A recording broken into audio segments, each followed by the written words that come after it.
Hello and welcome back to the channel. Today we talk about the fourth clan reveal, which comes sadly without a video. Not a reason for me to shit on the developers because the video is missing.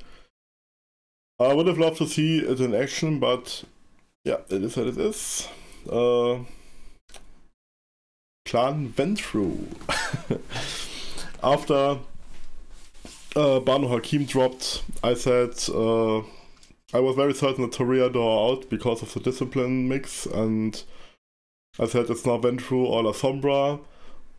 More likely Ventru. I would love to get La Sombra, but now we have Ventru, and it's okay. They are a huge stable for Vampires and Masquerade, and even more stable for the Camarilla. You can't do Camarilla stuff without Ventru lurking around somewhere, trying to maintain power and stuff. And yeah, let's go through the blog page. Fourth playable clan Ventru, the clan of kings, blue bloods, tyrants, warlords, patricians, bolgers. Everything fits. Ventru vampires usually choose their progeny from mortals familiar with power, wealth and influence. Seeing themselves as the rightful leaders of vampire society, kindred of Clan Ventru take up the mantle of leadership wherever possible, often in the form of high positions in Camarilla courts. Yeah, here's a picture with a nice clan logo and the portrait of fire. And here we see again a short-haired look, not a problem for me, a bit grayish. I like that you see a different eye color, which already screams a little bit character customization. And this outfit is resembling for me a little bit, looks like a little bit like a military officer with this strap things, the arm down the decoration. Looks expensive and classy. And yeah, it speaks power. Yeah, it definitely gives you that vibe. Playing as a Ventru in Bloodlines 2. Ventrus are blue-blooded tyrants who incite obedience in both their allies and their foes. Using the disciplines of presence and dominate, they can mesmerize as well as awe their prey. Feeding builds up fortitude, allowing the Ventru to soak up more damage in case any enemy is powerful enough to resist their force of will. Image, concept art of fire with one of the Ventru styled outfits. All clans can all outfits, do we know that? And this text was very exciting for me because in the community we talked a lot about how will the disciplines be played out, how do they work, how do we get everything. Do we even have 3 disciplines per clan? It isn't sure, nothing is confirmed, and now it is confirmed that the clans have the disciplines from the pen and paper, all 3 of them. And that's a cool thing. And yeah, I am excited to see more. We get at least this concept art where you see fire is dominating a foe, which then snaps his own neck. Yeah, please, Paradox, bring a full video about it. I'm eager to see that happening. And this again is would be end level dominate power.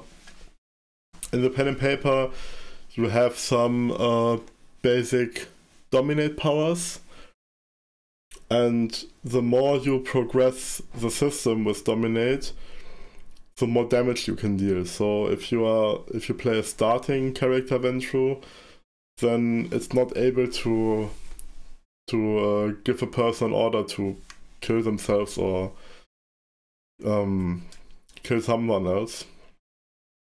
But you have the basic, the first 2 powers basically are giving somebody orders, and they will do them if everything is okay. And if you have dominate on 5, your dominate powers are like this here. So this is fire in her full power, I think. And nice to see it. Yeah, so this is from the block area. We now have all 4 clans. What is my opinion on that? Yeah, it's okay. We have, if we talk archetypes, we have now melee clan, we have range clan, we have stealth clan, and we have social clan. But I guess every clan is capable of doing something social, doing something range. They can all do rage.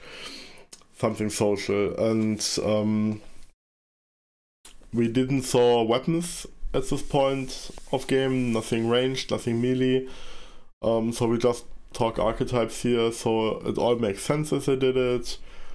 I hoped a bit for La Sombra for a different take to Bloodlines 1, but as I said, you basically cannot do a game in a Camarilla setting without having Ventru there. I mean, there is a Ventru Prince, but Ventru only as NPCs is, yeah.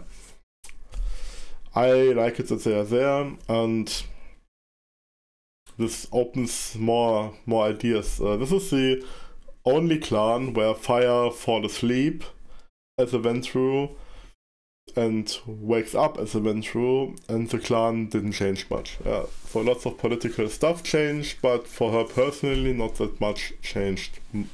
Yeah. Bare bones, yeah.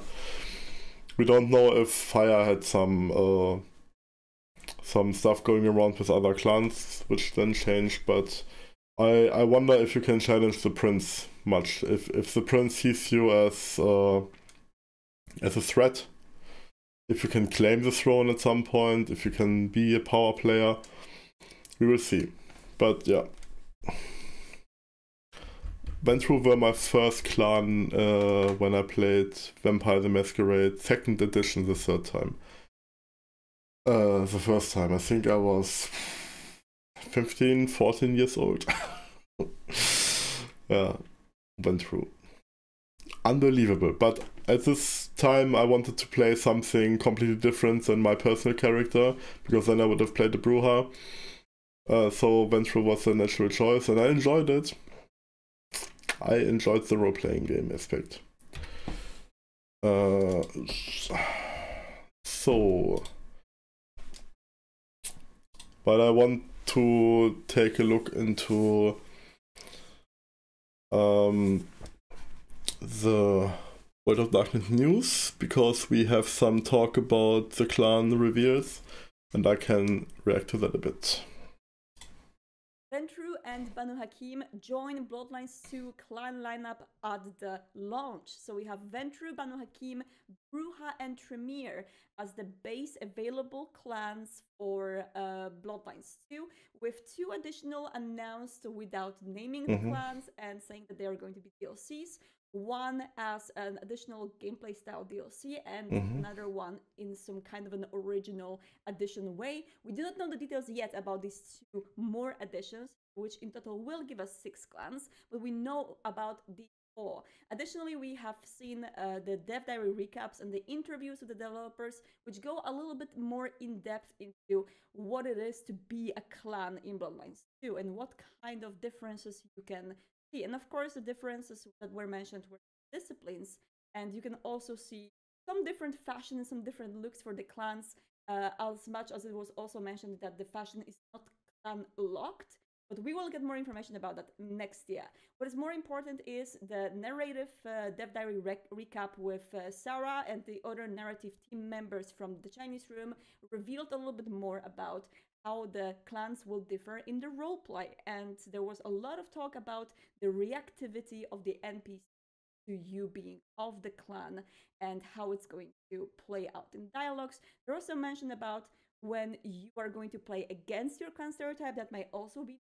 So I do recommend to check out Dev Diary Recap number 2, get a little bit more information about that before we see more gameplay. And what about that gameplay? Well, for Banu Hakim, we were able to see a longer snippet of the gameplay and how it feels to play as a Banu Hakim. for Ventru, there was no video snippet so far, and it seems like all hands are on board right now to prepare for the already promised back on the PAX West 2023 gameplay, long gameplay video that is going to come in January. So that's very soon. We are waiting for that long gameplay to see how the game plays, and that's going to come just in a month. So I'm looking forward to see what's going to be in there. And yeah, also one more thing that Ventru news post is mentioning is that after the January long reveal, there's also going to be a period of time where different clans are going to be covered in more detail. So these snippets of gameplay which we were able to see so far, and these little news which were shared so far about how each clan differs, will be expanded early next year with these this planned beats that they have announced in this news post. So I would look forward to the beginning of next year to see more longer gameplay, deeper dive into clans. We're going to anticipate that to see more, and of course 2 more clans joining, which we haven't heard about just yet. Not much was revealed, so I am still taking the bets. I love how there's so many bets that Banu Hakim are not going to be in in the lineup, because people were like, oh, we have Premier, there's no way we're gonna have Banu Hakim. And now there's also bets about which clans will for sure be the next 2 or for sure not. So I'm looking forward on how that's going to shape up. Let me know what are your opinions. What do you think about this base 4? Do you feel like they will give you an unique way to play the game? And yeah, absolutely. What will be the differences in playing Fire? We are also, of course, waiting more about the news when it comes to Fire's looks. It was already announced and shown in the concept art during the narrative RPG reveal in October that Fire is going to also have a masculine model, a male model that you will be able to pick, and we are looking forward to see that as well. So a lot to reveal next year, a lot to wait for, and a lot to know more about, you know, how much we can influence this character to be our own and to be our Fire. Yeah, okay, most of the stuff I already covered with Ventru and Banu Hakim and the Death Diary videos. My god. What I really like to hear is that we will get the gameplay video in January, and I absolutely cannot wait, and that we get more clan info, of course, and I mean, it was to be expected, but now we heard it. And yeah, I said everything now for Ventru, Banu Hakim, blah blah blah, so it's a rather short one. I would have loved to see them in action, and yeah, that's my take on this, and thanks for watching. Until next time, bye bye.